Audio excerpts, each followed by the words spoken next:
Hoje vamos para a aula de número 12.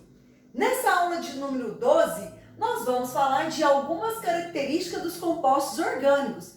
Fiquem ligados que é um conteúdo importante para o Enem, tá? Ok? Então vamos lá. Algumas características dos compostos orgânicos.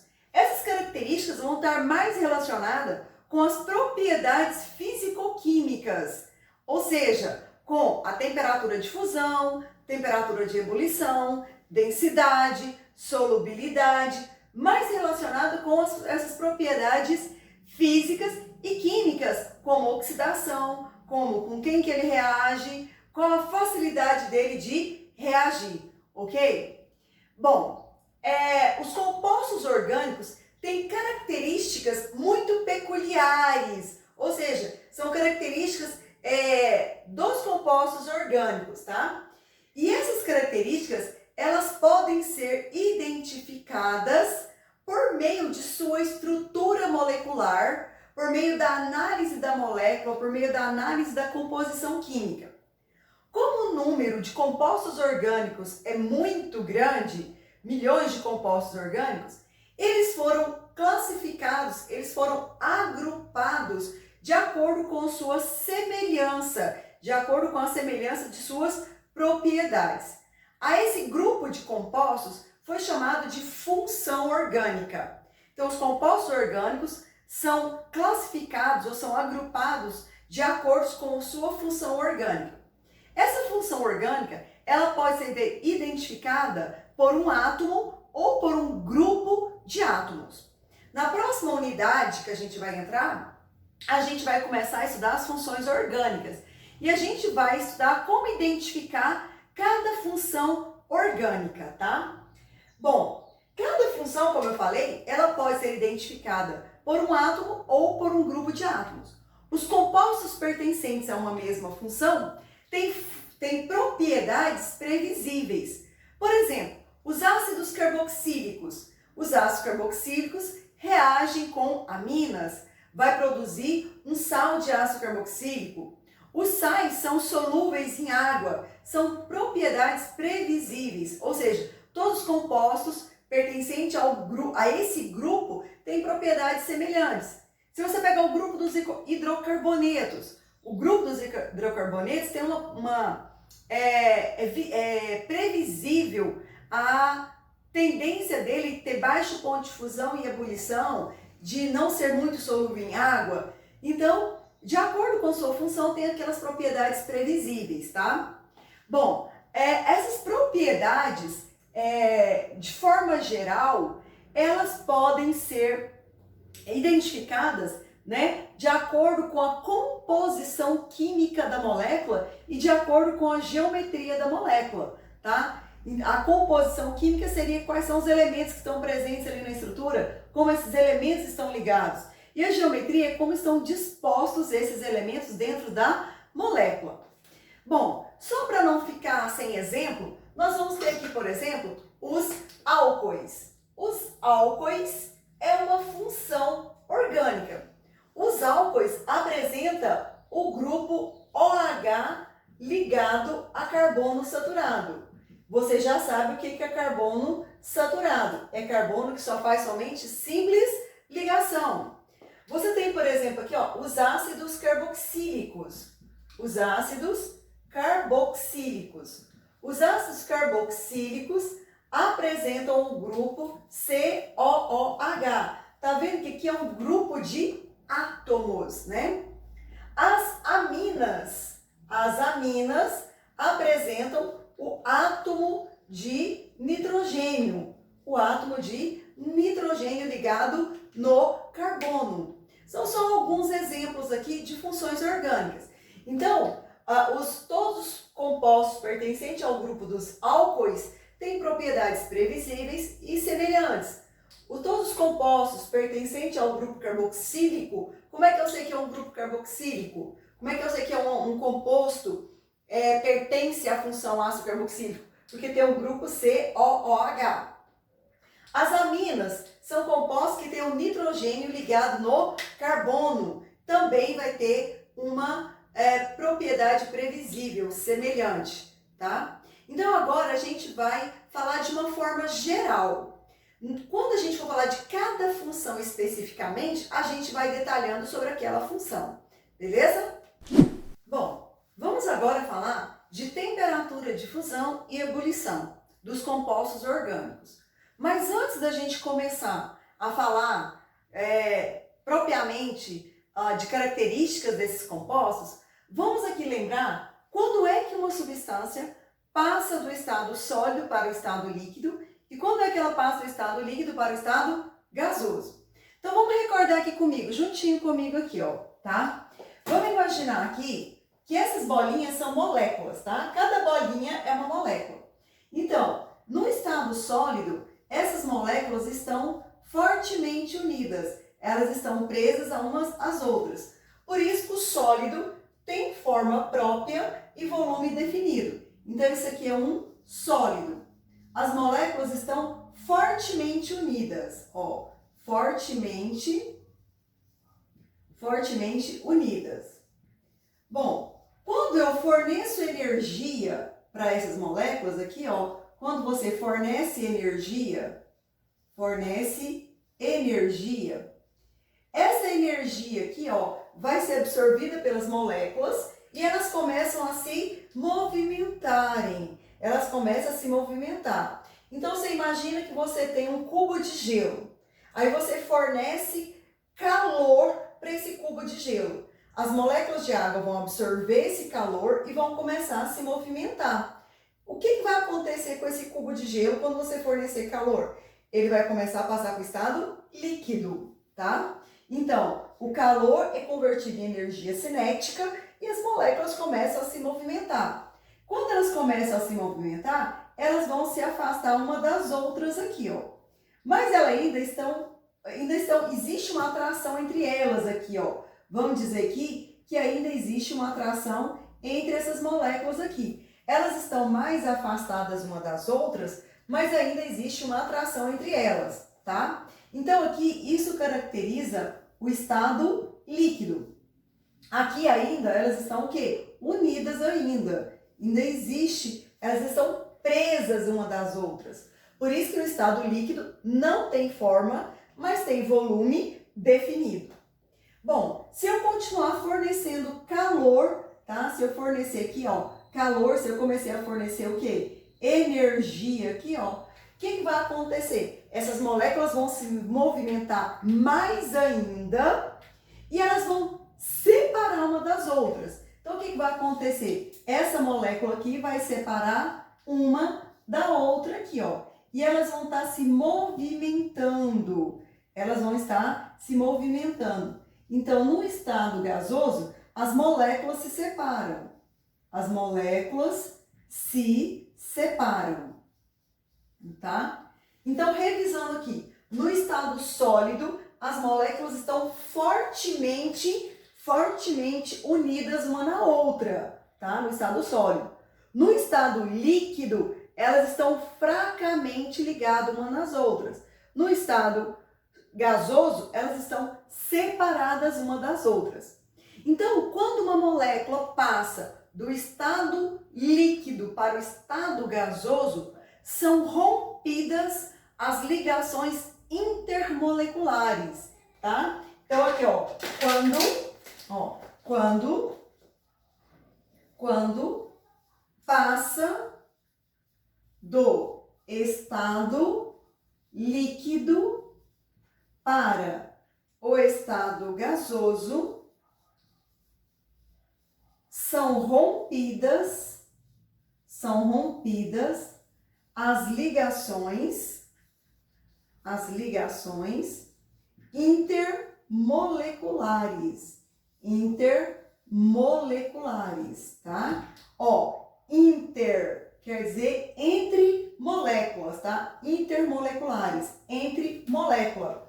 Então, é a ligação que mantém uma molécula ligada na outra molécula, tá? Ok? Bom, as substâncias orgânicas são estruturas que apresentam predominantemente ligações covalentes. Ligação covalente é aquela que ocorre com o compartilhamento de elétrons. Quer dizer, você não vai doar, você vai compartilhar elétrons, como, por exemplo, com a molécula de água, como que ocorre, por exemplo, com a molécula do metano, né? Ocorre com o compartilhamento de elétrons, predominantemente. No composto orgânico pode haver uma ligação iônica? Sim, mas 99% dos casos é ligação covalente, tá? A maior intensidade dessas forças intermoleculares, tá? A maior intensidade dessas forças intermoleculares, essas forças aqui são as ligações intermoleculares. Quanto mais forte essa ligação intermolecular, maior vai ser a temperatura de ebulição dessa substância, tá? Isso explica, por exemplo, por que o H2S, tá? Por que o H2S é gasoso na temperatura ambiente e o H2O é líquido na temperatura ambiente. Olha, para você ver, o oxigênio e o enxofre estão na mesma família. A fórmula do H2S é essa aqui, ó. A do H2O também é essa aqui, ó. Tanto o oxigênio quanto o enxofre tá na família 6A, tá? Então a diferença tá na intensidade das forças intermoleculares, tá? Certo? Então é isso que explica o estado físico da substância na temperatura ambiente, é isso que explica as diferentes temperaturas de fusão e ebulição. As forças intermoleculares influenciam no estado físico e também na temperatura de fusão e ebulição. Bom, continuando. Quanto mais intensas, quanto mais forte é essa ligação intermolecular, essa força intermolecular, tá? Que mantém essas moléculas unidas, tá? Maior é a temperatura de fusão e ebulição. Não esqueçam disso. Quanto mais intensa, quanto mais forte for as interações ou as ligações intermoleculares, maior a temperatura de fusão e ebulição, porque mais difícil vai ser de separar uma molécula da outra. Bom, como vocês devem ter visto essas ligações intermoleculares lá no primeiro ano, e muitos de vocês já esqueceram, vamos fazer uma breve revisão aqui muito rapidamente, junto comigo. Bom, eu coloquei aqui todas as interações que são importantes para a gente estudar para o Enem. Bom, ligações, ou também chamado de forças intermoleculares, que eu falei, são as forças que mantêm as moléculas ligadas umas nas outras. A interação mais forte, aqui eu coloquei em ordem de força, tá? A mais forte é a íon-íon. O que é uma interação íon-íon? É uma molécula iônica com outra molécula iônica. Como acontece, por exemplo, no cloreto de sódio. No cloreto de sódio é um composto iônico. Tanto é que o cloreto de sódio ele é sólido na temperatura ambiente. O ponto de fusão do cloreto de sódio é 801 graus Celsius. É uma temperatura muito alta. Por quê? Porque é uma interação muito forte. É uma interação do tipo íon-íon, tá? Então, a interação íon-íon, ela ocorre em compostos iônicos, tá? Entre compostos iônicos. É um composto iônico mais um composto iônico. Depois, a interação do tipo íon-dipolo. Vai ser um composto iônico com um composto covalente, tá? Então, isso aqui, ó, vai acontecer entre um composto iônico, uma substância iônica, mais um composto covalente. É como você pega, por exemplo, tá? Um ácido carboxílico. Um ácido carboxílico, tá? Ou um sal de ácido carboxílico. Ele tem uma parte que é covalente e uma parte que é iônica. Você tem aqui, por exemplo, aqui, ó, CH3, COO-, Na+. Então, essa parte da molécula aqui, ela é iônica. Essa parte da molécula aqui, ela é o quê? Covalente, tá? Então, eu tenho tanto a iônica quanto a covalente, tá? Então, essa interação é uma interação também forte, é uma interação forte, porque tem a presença de carga. Quando tem a presença de carga, quando tem a presença do composto iônico, as cargas se atraem. Por isso que a interação tem uma força maior. Bom, depois vai vir as pontes de hidrogênio. As pontes de hidrogênio, ou também chamado, o Enem usa muito o termo ligação de hidrogênio, tá? Ó, vou pôr aqui, ó, ligação de hidrogênio. O Enem usa esse termo, não usa mais o termo ponte, tá? O termo ponte está em desuso, o Enem usa mais o termo ligação de hidrogênio. A ligação de hidrogênio ocorre, ó, vou escrever bem bonitinho, em moléculas, ocorre em moléculas que possuem hidrogênio ligado a FON. O que é FON? Flúor, oxigênio e nitrogênio. Flúor, oxigênio e nitrogênio. Oxigênio e nitrogênio, tá? Como, por exemplo, a água, tá? A água aqui, ó, como por exemplo a água. A água eu tenho hidrogênio ligado ao oxigênio, tá? Esse oxigênio aqui, ó, vai fazer uma ponte com o oxigênio da outra molécula aqui, ó. Então, uma molécula de água está ligada na outra molécula de água por uma ligação de hidrogênio. Então, essa ligação aqui, ó, isso aqui é uma molécula de água. Essa molécula de água está ligada nessa molécula de água por essa ponte aqui ou por essa ligação de hidrogênio. Ou seja, é o hidrogênio de uma molécula ligando com o oxigênio da outra molécula, tá? Quando é que a água passa do estado líquido para o estado gasoso? Quando essas interações aqui, ó, são o quê? Rompidas. Quando essa ligação de hidrogênio é rompida. E a ligação de hidrogênio é uma ligação forte. Por isso que a temperatura de ebulição da água é 100 graus Celsius, a temperatura, a pressão, né, de 1 atm, tá? Então, é por causa que a água faz ponte de hidrogênio. Bom, depois a próxima interação que nós vamos ter é a dipolo-dipolo. A dipolo-dipolo ocorre entre moléculas, entre compostos covalentes, polares, entre compostos covalentes polares, tá? Certo? Então, se eu tenho um composto covalente polar com outro composto covalente polar, a interação vai ser tipo dipolo-dipolo. Por exemplo, o HCl, o ácido clorídrico, tá? O ácido clorídrico é um composto covalente polar, tá? Então, as moléculas de ácido clorídrico, a interação existente entre elas é tipo dipolo-dipolo, tá? Então, o composto covalente, ele é polar, então é dipolo-dipolo.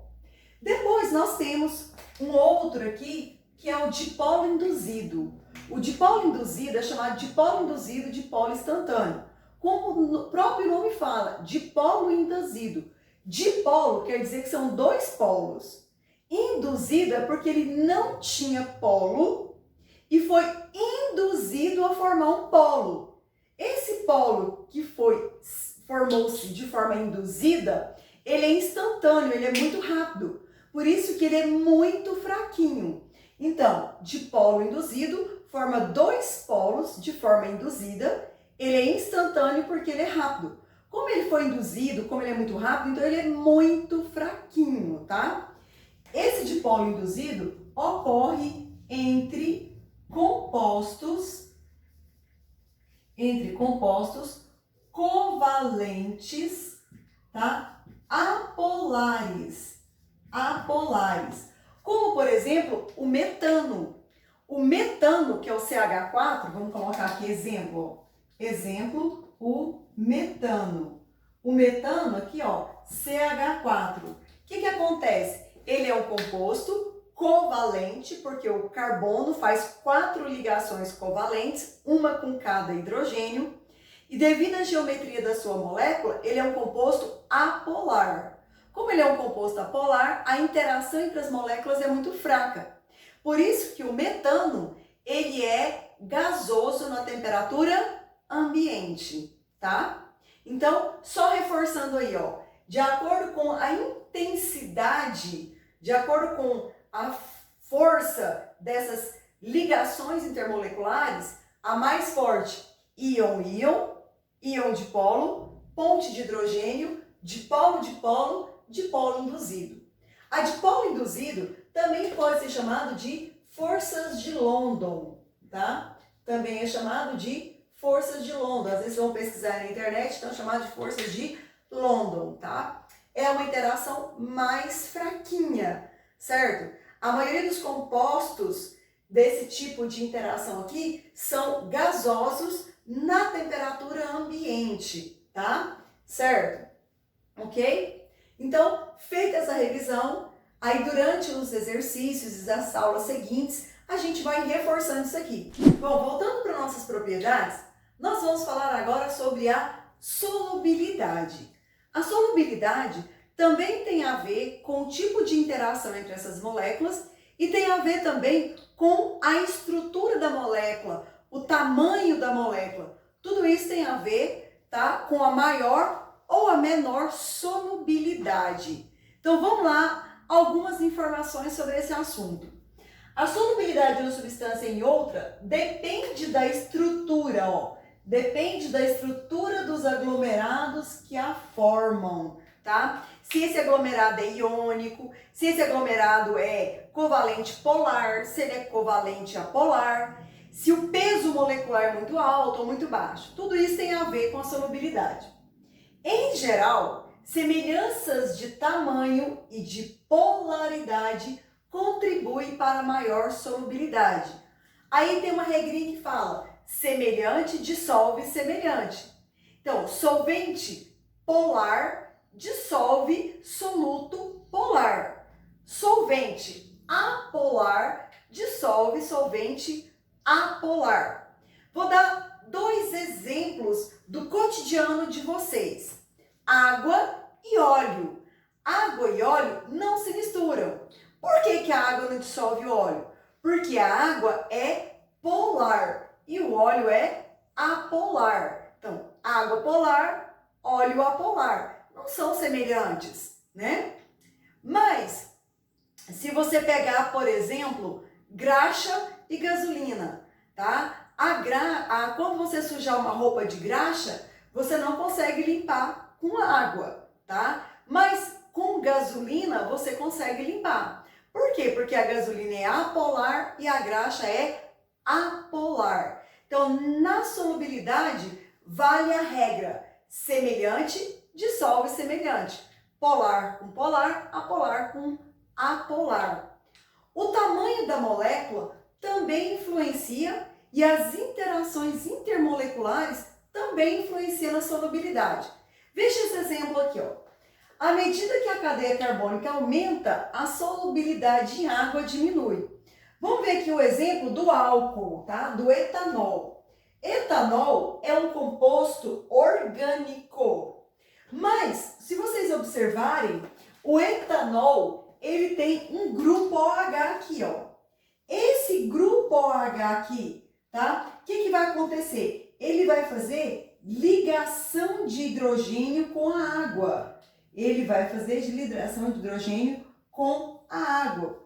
Então, o etanol, ele é solúvel na água. Por quê? Porque ele interage com a água, formando uma ponte de hidrogênio com a água. Apesar de ter essa parte dele aqui, ó, que é apolar. Então, essa parte da molécula aqui, ó, ela é apolar. Essa parte da molécula que eu circulei de azul aqui é apolar. Mas ele tem uma extremidade aqui que faz ligação de hidrogênio com a água. Por isso que o etanol é solúvel em água. E o etanol também é solúvel na gasolina. Olha, quando você vai comprar lá o álcool 70, ele tem 70% de álcool e 30% de água. Se você pegar lá, você vê que o álcool está totalmente dissolvido na água. A nossa gasolina, a gasolina no Brasil, ela tem como mistura o etanol. A legislação brasileira permite que até 24% da gasolina seja etanol. E o etanol, ele mistura na gasolina. Por quê? Ele mistura na gasolina porque tem uma parte dele que é apolar. Ele mistura na água porque ele tem uma extremidade aqui que faz ligação de hidrogênio com a água. Então, a presença do grupo OH nessa molécula, na molécula de etanol, possibilita ligações de hidrogênio entre as moléculas de etanol e de água, tá? Mas se você pegar uma outra molécula de álcool, como por exemplo butanol 1, que também é um álcool, o que acontece? Essa cadeia carbônica aqui, ó, essa extremidade aqui, ela é o quê? Polar, tá? Ela vai fazer uma ponte de hidrogênio com a água. Então, essa extremidade aqui eu falo que ela é hidrófila.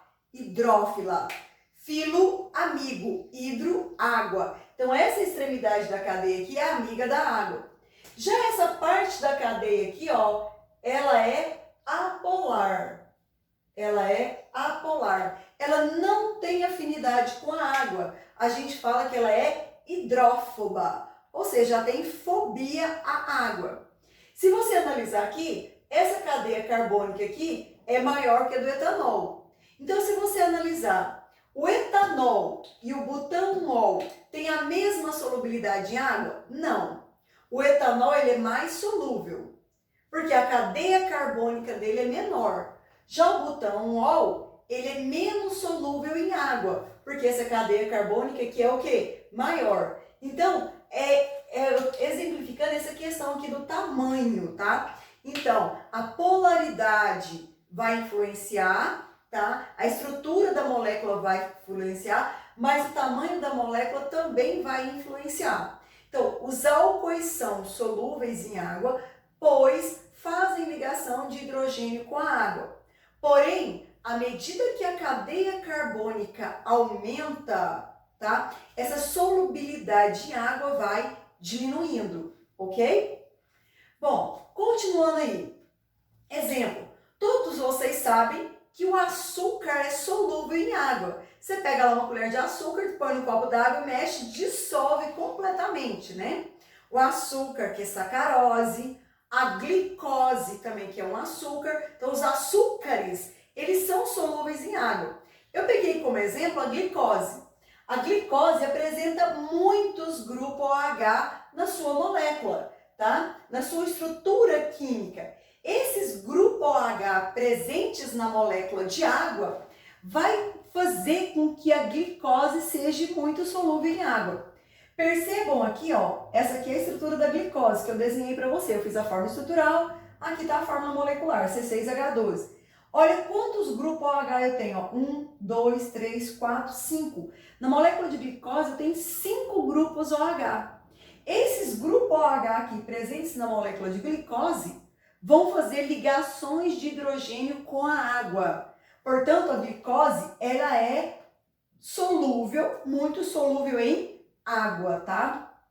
Já o benzeno, que a gente estudou na aula passada, o benzeno é uma substância apolar. É uma substância covalente apolar, cujas moléculas estão associadas, moléculas de benzeno estão associadas por dipolo instantâneo e dipolo induzido, que é uma interação bem fraquinha. Como ele é apolar, a sua solubilidade em água é muito baixa. Dizemos que a água e o benzeno não se dissolvem. Além do benzeno, eu vou dar um exemplo do cotidiano de vocês, a parafina.